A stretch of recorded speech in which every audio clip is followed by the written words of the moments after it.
काश्मीरच्या पहलगाममध्ये झालेल्या हल्ल्यावरून शरद पवारांनी भाष्य केलंय। राजकारणात मतभिन्नता असू शकते, मात्र जेव्हा गोष्ट देशाची येते तेव्हा मतभिन्नता असू शकत नाही, असं पवार म्हणाले। तर सर्वपक्षीय बैठकीत सगळ्यांनी सामंजस्याची भूमिका घेतल्याचंही शरद पवारांनी अधोरेखित केलं।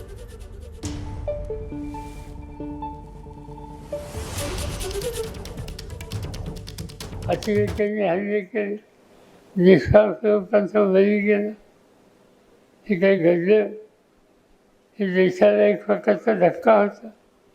हा कुठल्या जाती धर्मावर धक्का नव्हता, हा भारताला धक्का होता। देशवासियांची ही जबाबदारी आहे की राजकारणामध्ये मतभिन्नता असेल, पण ज्या वेळेला देशावर हल्ला असतो त्यावेळेला मतभिन्नता नाही। आम्हाला लोकांना विचारलं काय भूमिका घ्यायची, आता भूमिका एकच, देश एकत्र आहे।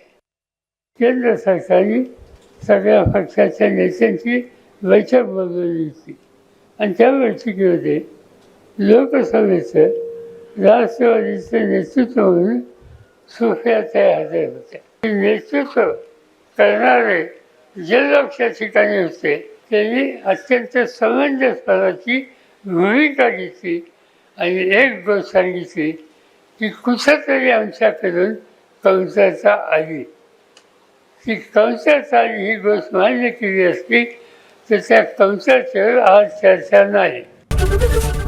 एबीपी माझा, उघडा डोळे बघा नीट।